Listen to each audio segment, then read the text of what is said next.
Hollow Creek, West Virginia, autumn 1874.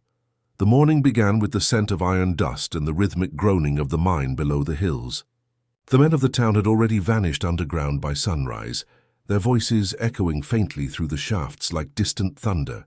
Only the smoke from the chimneys remained, drifting across the grey valley like breath from the earth itself. Silas Ward was 9 years old. He sat on the wooden fence near the mouth of the Hollow Creek iron mine, his boots coated in mud, his fingers tracing small spirals in the dirt. His father, Thomas Ward, had gone down hours ago with the others. His mother told him to stay near the church until noon, but Silas never listened when the mine was calling. He could feel it sometimes, the faint hum through the soles of his shoes, a sound not quite heard but felt. It pulsed like a heartbeat from the depths, slow and heavy, as if something alive was breathing in the dark. At 10:17 that morning, the earth screamed. The explosion tore through the hill like a thunderclap from hell. The ground heaved. Birds rose in panic. The mine shaft belched smoke and flame, black dust rising in a violent column that turned the morning into night. Silas was thrown to the ground, his ears ringing, the world spinning with a noise that felt endless. When the echoes faded, Hollow Creek fell silent, a silence that no one dared break. By dusk, the rescue teams had brought up bodies one by one. Burned faces, twisted tools, melted lanterns. 27 men gone. The last stretcher came up near midnight, and on it, against all reason, lay the small body of Silas Ward. His clothes were scorched, his skin streaked with ash and strange reddish burns that coiled along his arms like the lines he had drawn in the dirt that morning. He was breathing. "By God," someone whispered. The boy lived. Dr. Arthur Finch, a quiet man with thin spectacles and a steady hand, took Silas into his care. The child opened his eyes once that night, grey and distant, unfocused, and murmured something that froze the doctor's blood. "They called me," Silas said. The iron voices. "They wanted me to listen." When dawn came, the doctor found the boy sitting upright in bed, staring at the small iron nail on the window frame. He was humming softly, a broken tune that seemed to vibrate with the metal itself. The next few days blurred together. The town buried its dead. Bells tolled from the steeple, echoing through the valley, and women in black veils walked like shadows through the rain. The mine entrance was sealed with planks and warning signs, though the men who'd worked there said the ground still made noises at night. Dr. Finch kept notes. He wrote of the burns, spiral patterns, symmetrical, unlike any injury he'd seen. He wrote of Silas's sleep, restless and cold. The boy whispered in his dreams, lips moving in rhythm with distant metallic sounds that the doctor could almost hear but not quite. One night, unable to rest, Dr. Finch returned to the boy's bedside. "Silas was awake. They're still down there," he whispered. "Who is?" the doctor asked gently. "The ones who burned. They said the fire didn't stop. It's alive and it remembers me." Dr. Finch felt a chill creep along his neck. "You must have dreamed that, Silas. There's nothing alive in the fire." The boy turned his head slowly, his eyes reflecting the candlelight like cold steel. "You're wrong, sir," he said. "It talks through the iron." Days turned to weeks. Silas began to walk again, though he rarely spoke.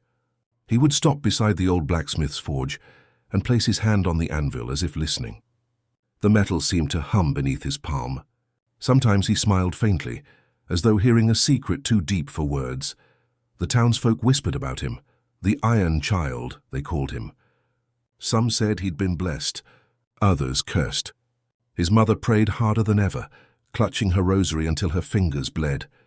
The priest, Father Donovan, urged her to keep the boy away from the mine, but it didn't matter. The mine came to him. Late one evening, a tremor rippled through the valley, faint but clear. Silas woke from sleep, sat upright and said, "It's breathing again." Dr. Finch recorded everything. He could no longer explain what was happening, yet he couldn't dismiss it either. He measured vibrations in the ground, small metallic clicks in the walls, the faint scent of smoke that sometimes drifted through the boy's room, though no fire burned nearby. The doctor's journal from that week ends with a single unfinished line. The boy's voice resonant with iron. When he speaks, the floor answers, "A storm came in November. Rain flooded the town, washing soot and ash into the river. That night Silas disappeared for the first time. His mother found the door open. and muddy footprints leading toward the hills. She followed the trail until she saw him, a small figure standing near the sealed mine gate, bare feet sinking into the wet earth. He was humming again. The sound was faint but rhythmic, like hammering on metal, steady and sure. "Silas," she cried. "Come home." He didn't move. Lightning flashed across the valley, and for an instant she thought she saw smoke curling from the seams of the old iron gate. Then the wind howled and the sound changed, deeper, heavier, like something enormous shifting below. The boy turned and looked at her. His eyes glowed faintly red in the stormlight. "The fire's not dead," he said. "It's just waiting." Then he collapsed in her arms, trembling but alive, his skin feverishly hot, the spiral burns glowing faintly through his shirt. By morning, the storm had passed. Dr. Finch wrote again, "I cannot dismiss this as madness. The boy's condition defies every principle of medicine I know. The burns do not heal, yet do not worsen. They pulse faintly, like veins of molten ore." He closed his notebook and looked toward the hills. The mine entrance, still sealed, glistened with moisture. But as the sunlight touched the metal, it seemed, for just a moment, to shimmer, as though something beneath was stirring in response. The doctor turned away, but he could not shake the feeling that somewhere, deep below the ground, a voice was whispering in a language made of iron and flame, and thus began the strange haunting of Hollow Creek, not by ghosts of men, but by the memory of fire itself. And in the middle of it all stood a boy who should have died, yet did not. Silas Ward, the child who listened to the iron. Winter crept over Hollow Creek like a shroud of grey smoke. The mine remained closed, boarded and sealed, but the town could not silence what lay beneath it. When the wind blew through the valley, it carried a faint metallic echo, as though the ground itself were sighing. Silas Ward had not spoken since the night of the storm. He slept little and ate less, often sitting by the window for hours, staring at the horizon where the mine lay hidden by fog. His mother tried to comfort him, reading from the Bible, lighting candles before the small wooden cross by the bed. Yet every flame flickered strangely in his presence, bending sideways as though pulled toward him. Dr. Arthur Finch continued his visits, though he confessed to himself that the case was no longer medical. He noted the boy's pulse, steady yet unnaturally slow, and his skin temperature always cold to the touch, except where the spiral burns faintly glowed beneath the surface. The glow was visible now only in the dark. One afternoon, as the doctor prepared to leave, he saw something on the wall beside Silas's bed. At first he thought it was a pattern of mold or soot. But when he looked closer, his heart froze. It was a spiral, drawn in perfect symmetry, made not of charcoal or ink, but of rust. "Did you do this, Silas?" he asked quietly. The boy nodded once, his grey eyes distant. "They wanted me to mark it," he said, "so they can find me again." That night, the sounds began. The Ward's house, built partly with iron pipes and fittings from the mine, seemed to come alive after sunset. Soft knocks echoed through the walls, metallic, measured like someone tapping from within. The mother blamed the wind at first, then the rats, then the pipes expanding in the cold. But when she pressed her ear to the wall, she heard breathing, not wind, not rats, breathing, and beneath it, a faint whisper repeating a name, Silas. She tore away from the wall, clutching her chest. The boy stood in the doorway, eyes wide open, face pale as the moonlight. "They're learning to talk again," he murmured. Over the next days, Hollow Creek seemed to sink deeper into silence. The townspeople avoided the Ward house, crossing themselves when they passed it. The priest, Father Miles Donovan, finally came, summoned by the desperate mother. He entered with a silver crucifix and a small jar of holy water. Silas sat on the floor, drawing again. Spirals upon spirals, connected by lines that curved like veins or tunnels. His small hands moved slowly, precisely, as though following instructions unseen. "Silas," Father Donovan said softly, "you mustn't do that. The Lord forbids communion with unholy spirits." The boy looked up. His voice was calm, almost kind. "They're not spirits, Father. They're voices that forgot their bodies. They just want someone to listen." The priest frowned and sprinkled holy water in a slow cross. "Oh, you will not speak with them again," Silas smiled faintly. "You can't stop them. The iron remembers every sound it's ever heard." Father Donovan left that night shaken, his hands trembling as he wiped sweat from his brow. In his journal he later wrote, There is something beneath that child's calm, as not possession but inheritance. The earth speaks through him. I heard it myself, faint hammering from the church cellar, as if the dead were building something below. Meanwhile, Dr. Finch grew obsessed. He began studying the mine's original schematics, tracing old maps back to the year 1779, the year the foundry burned. According to surviving documents, the foundry had once produced cannon molds for the colonial militias. During one fateful night, molten iron had spilled through the lower tunnels, trapping over 40 men alive. The fire burned for days, yet something in the record puzzled him. The final report mentioned a door of blackened steel, sealed by hand before the fire consumed the foundry. No one ever found it again. Finch felt his heart quicken. The spiral marks Silas drew matched the engraved pattern described in the engineer's journal, a coil of eternity, as they called it. He returned to the Ward house with questions. But when he entered, he found the place dark and cold. Silas sat near the wall, his ear pressed to the old iron pipe that ran through the living room. "Silas," the doctor said gently, "what do you hear?" The boy didn't look at him. "They're calling your name now." Dr. Finch froze. "My name?" Silas nodded. "They want you to come below. They said you still have fire in your hands." The doctor left shaken. That night he could not sleep. He sat at his desk with a candle, flipping through his notes. Every metallic object in the room, his pen, his watch, the lamp, seemed to tremble faintly when he approached.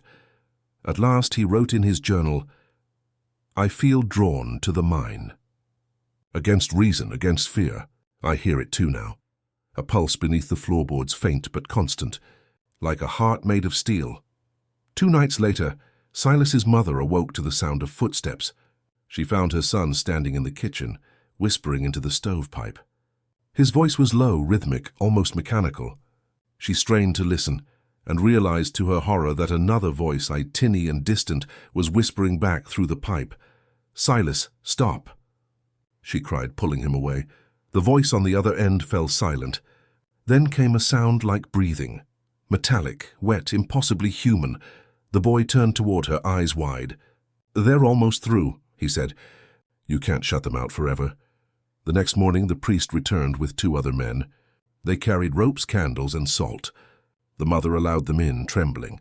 Father Donovan approached the boy, who sat calmly at the table, drawing another spiral with soot on the wood.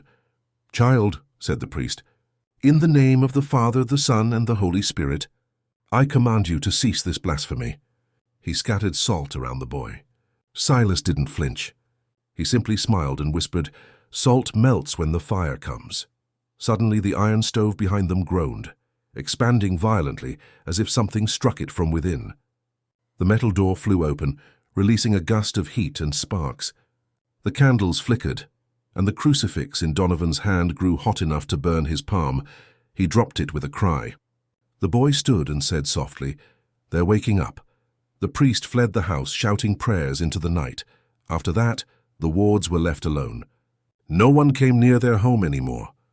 The doctor, still faithful to reason, continued his visits but found the atmosphere unbearable. The walls seemed to pulse faintly when he entered, the air dense with a smell like scorched metal. Silas spoke little, but when he did, his words unsettled the doctor. They were men once.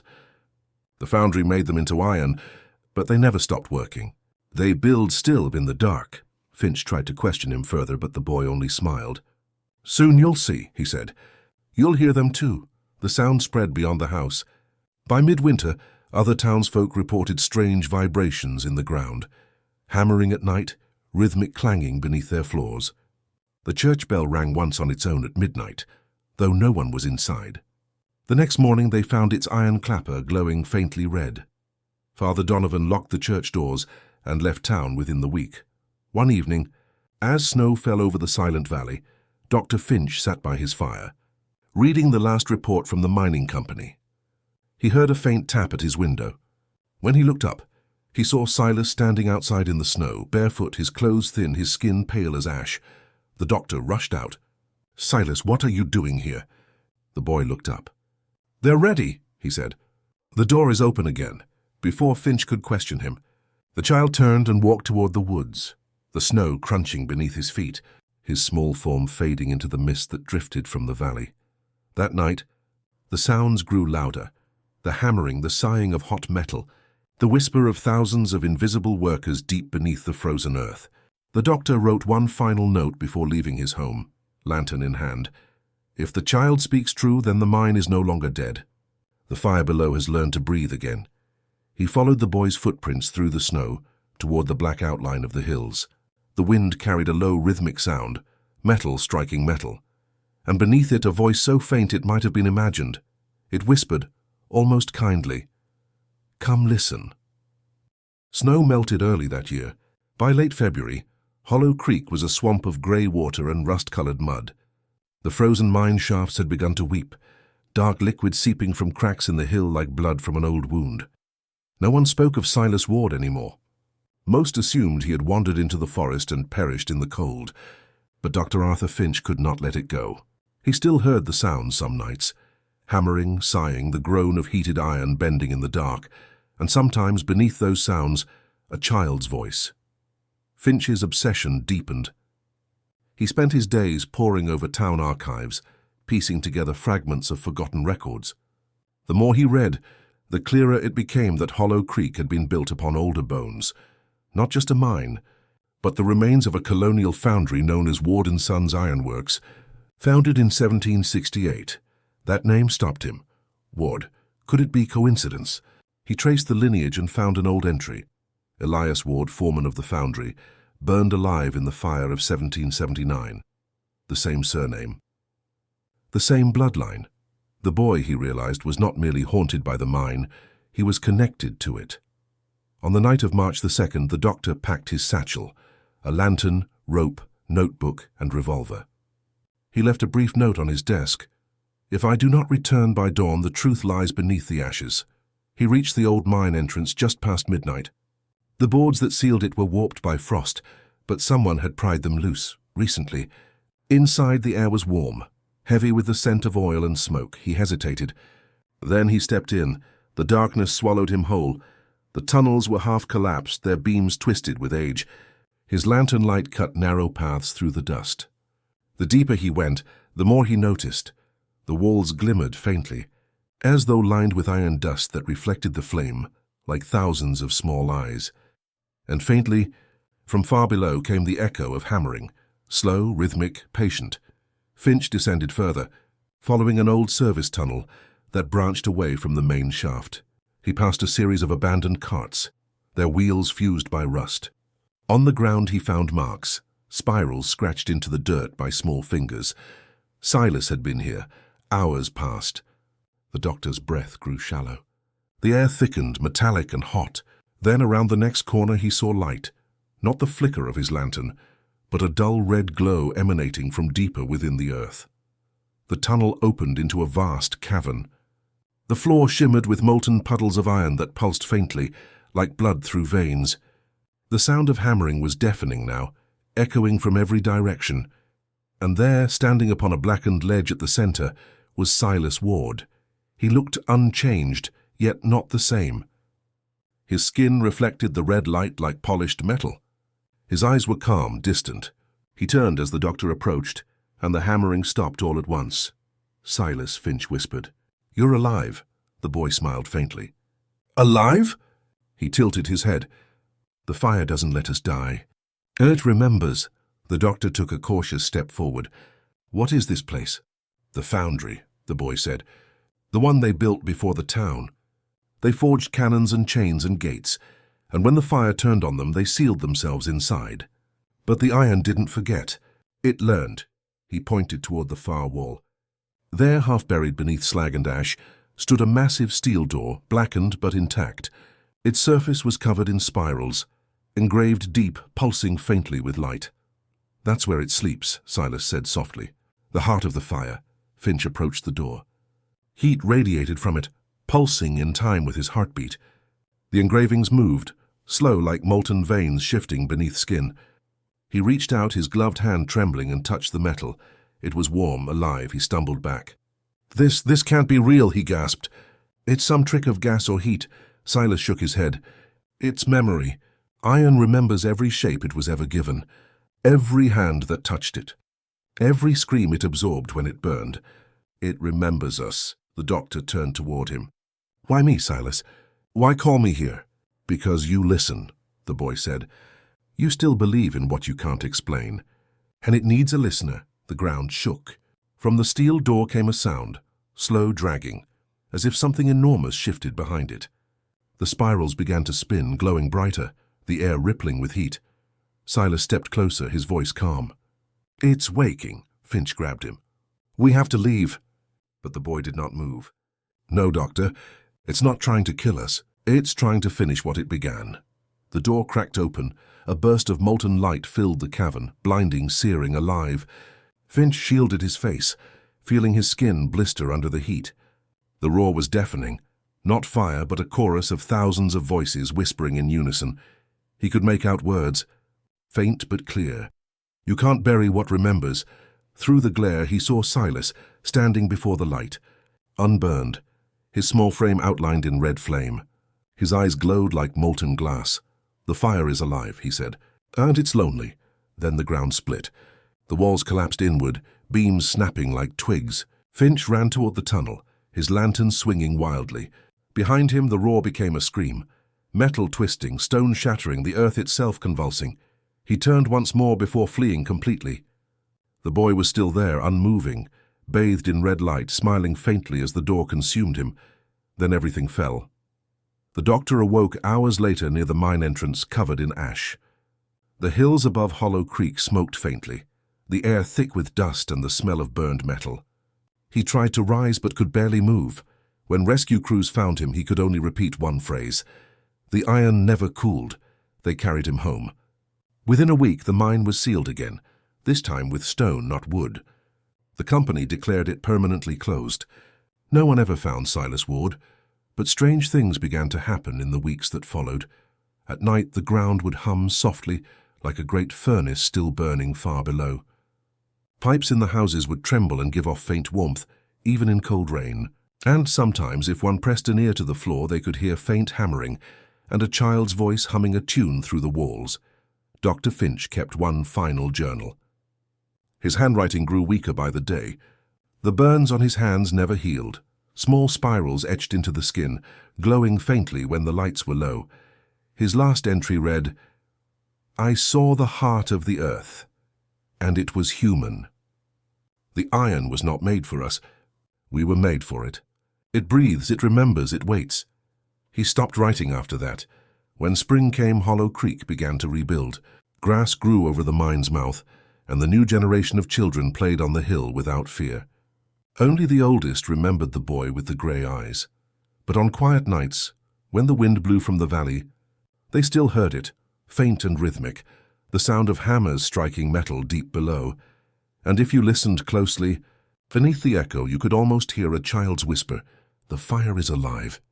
Spring came late to Hollow Creek that year. The snow melted, but the ground beneath remained warm, too warm as though something deep below refused to cool. Steam rose in thin white trails along the hills. The townspeople said it was just gas escaping from the collapsed mine. Dr. Arthur Finch knew better. He had survived the cave-in, but something inside him had changed. His hair had turned white within a month. His skin bore faint scars, spirals that pulsed when he was near metal. His voice, once firm and clear, had grown low and trembling as if echoing from a hollow chamber. He moved through town like a ghost, avoiding company.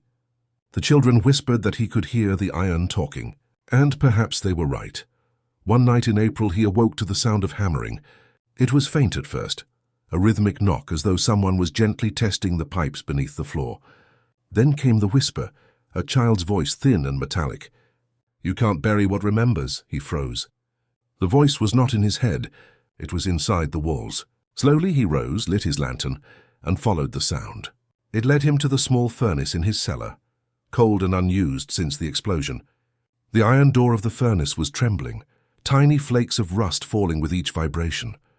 When he touched it, the metal felt warm, and beneath the warmth, a pulse. He stumbled back. The whisper returned, softer this time. Doctor, it's lonely down here. The next morning, Finch visited the ruins of the church. Father Donovan had vanished months ago, leaving behind only his journal. The pages were half burned, but one line remained legible. The forge beneath the earth has no God, only memory. The doctor closed the book and looked toward the valley. The hill above the old mine shimmered in the heat. Birds no longer nested there. No grass grew.